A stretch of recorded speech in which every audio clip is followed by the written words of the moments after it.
and welcome to our spring equinox edition of the Pausecast. Rachael here, and thank you for coming by. Today I'm going to do a little bit of a riff because we are at the end of March. Today is the last Tuesday of March, and the spring equinox was last week, where we literally have 12 hours of daylight and 12 hours of sunlight. Or there's the same thing, sorry, 12 hours of daylight / sunlight and 12 hours of nightfall, of darkness across the globe. It's literally when we are in balance and we are in harmony with equals of light and dark, no matter where you live, no matter where you are on this planet, North Pole, South Pole, equator. One of the biggest lessons I've learned in my earth science days, when I was a little bit of a geek in earth science. I did want to be a meteorologist, by the way, or something like that. And my major was geography too. So I'm really into this stuff. And so I thought, what better thing to do than celebrate the passing of seasons? I know many of us are excited for the new season of spring here to arrive. I know, living here in Florida a lot, we are well into spring, but some of my northern friends, you may have been experiencing some of the treacherous things happening this season in the winter, or maybe on the West Coast with the rains and hopefully a lot of skiing or something like that, and you made the best of it. But either way, what I thought of was this balance of equinox, of 12 hours of equal, really striving to do that as we can and reflect in nature. How do we do that for ourselves? There's actually a term for this called biomimicry, where nature reflects what science is. So for example, if you think about a beautiful geometric design of a shell, and it goes out and concentric circles, and it's perfectly aligned. And I am not the math person in my family, my brother Drew is, but there is the way nature presents itself, and it is in perfect harmony and balance with everything else. That's the science of biomimicry, and how as humans we can now design things in a biomimic fashion that really reflects how to utilize the intelligence that nature innately has, and do that in our own design, whether it's architecture or products and design, and that therefore does other things that are benefits to us.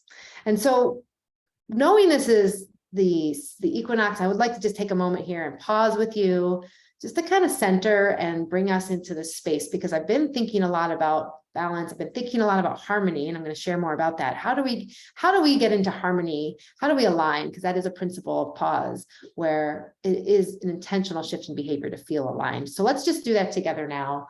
If you'd like to take your moment, close your eyes. I know most of my guests, when I have them on, they do this, and then I forget to do this. So today we're doing it.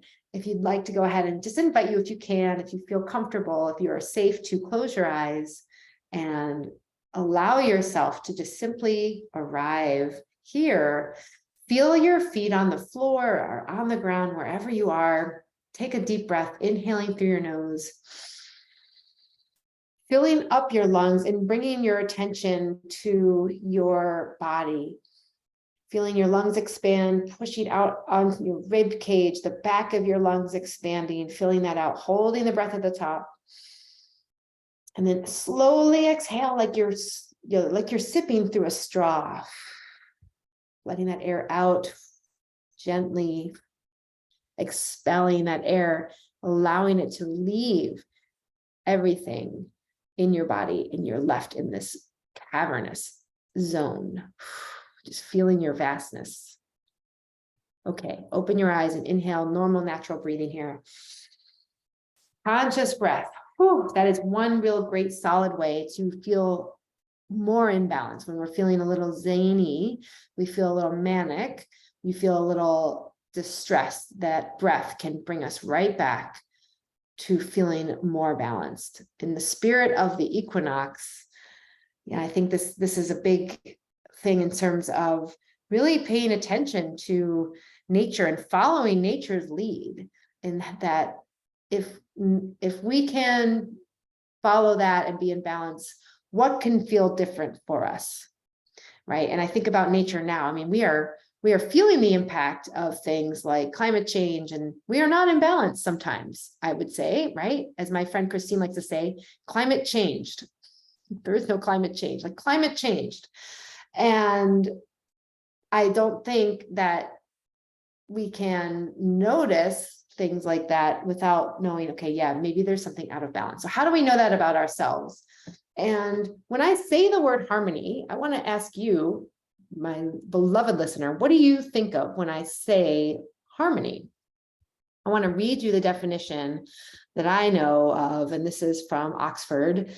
It's twofold. I mean, one is the one we think of with music, right? That kind of is the natural go-to.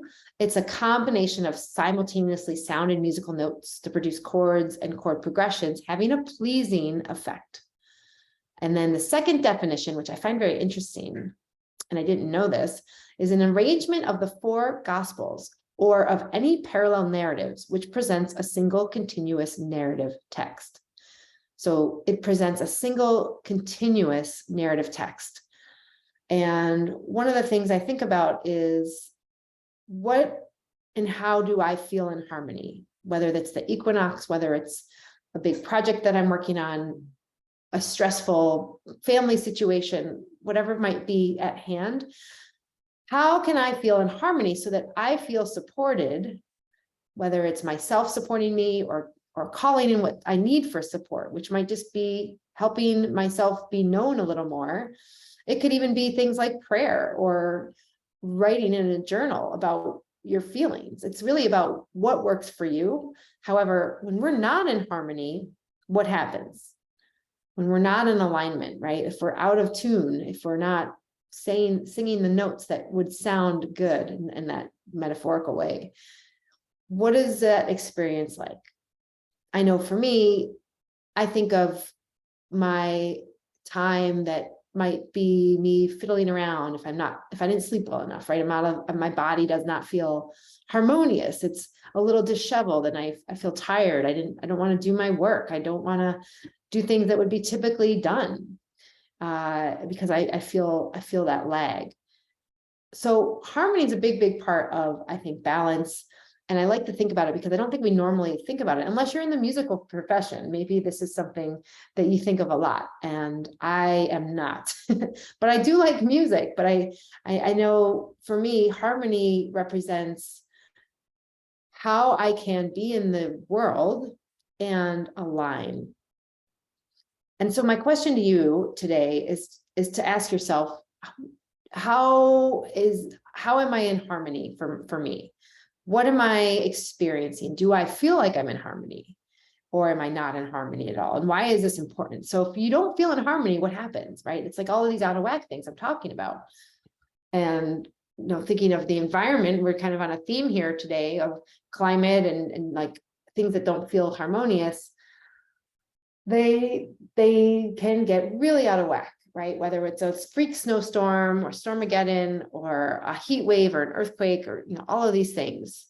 And we've had unprecedented records that have been set, and we keep seeing more of that and more of that. And because we are out of harmony, I don't have to tell you what we've done, but we all know that things aren't the same that they used to be, right? And so it's the same for us as individuals. How do we get back into harmony? How do we feel aligned? And I think about this because I think it matters to know when you just giving yourself an exercise to focus on that word harmony and maybe sit with yourself in meditation or journal on it. What do you feel and what do you hear when you focus on the word harmony, right? What does that imply for you? And when we allow ourselves to explore this, we understand it in a different way, I think.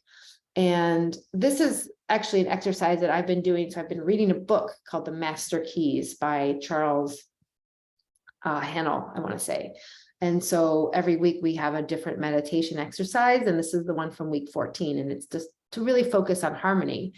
And one of the other things that's stressed in this book, and also in all of the coaching that I do and the way I've been taught, is that we do not learn by knowledge. In fact, in my meditation this week, Today was my first day in it in week 15 of the Master Keys.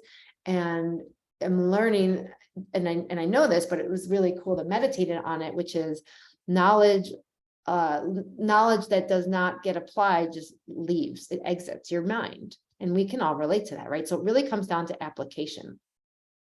So where am I going with all of this?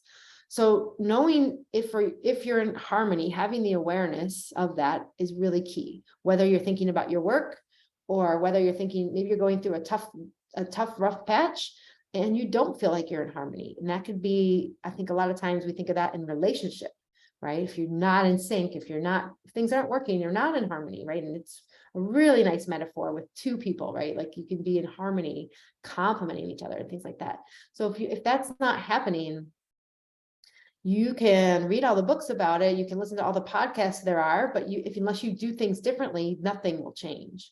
And to be back in harmony and align and feel balance, we need to apply and do things differently. And I think by far, I feel like a broken record here, but by far the best way for this is to just pause. Like it's really the portal into the gateway into allowing what you might notice or have as an insight. And that's the beauty of being in balance, and that we just don't necessarily get there without pausing, because I think we need that. I think that's the time to have an insight to then act on it. And that's the difference of it. All right. So there you go. I just said a whole bunch of things, but what are you getting out of this? Right. So going back to kind of recap here. Oh, it's kind of a big topic, but at the same time, it's also a little abstract. So I just want to really ground this for all of us. Harmony is something to strive for, right? How do you feel like you're in harmony right now, today, in this moment? Do you feel like that? Are you listening to this and doing 10 things at once, thinking you've got them all going on? Like, I don't know, maybe, and maybe you do. Maybe this is an opportunity to allow yourself to reflect on it more and literally apply it, right? That's the knowledge that is getting applied. You're not just thinking about it, but if you do something different, which means maybe you journal on it, or you take a breath, or you think about things and reflecting on it. Nature's such a great teacher. And again, at these seasonal changes, I think they're perfect opportunities.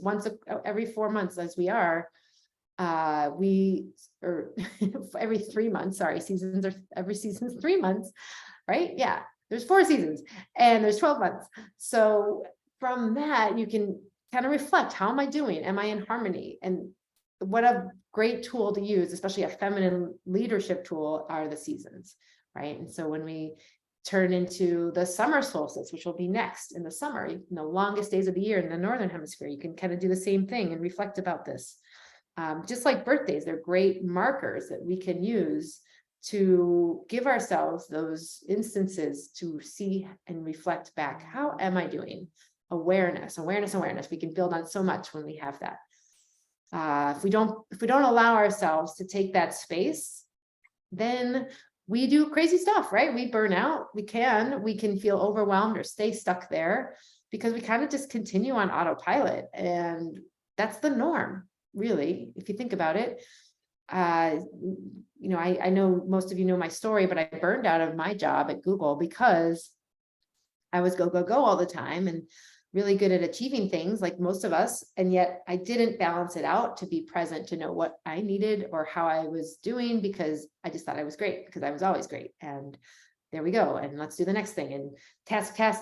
And next thing you knew, I was upside down and a tailspin because I was told like I wasn't doing well. I didn't know because I wasn't present. And so that's the last thing I want to have to happen to any of us. However, if I think we build this in as a system, and these calendar changes are fabulous for that. Birthdays are great, but hey, that's only once a year. So what if we did one every 3 months? And having that and just really reflecting, and most of us do this at the end of the year, including myself, but really having these moments to reflect in the seasonal changes on how am I doing right now. And you could actually parallel it to the actual season. So vernal equinox is the spring. Autumnal equinox is the fall, right? So that's balance. Those two are 12 hours of daylight, 12 hours of sun.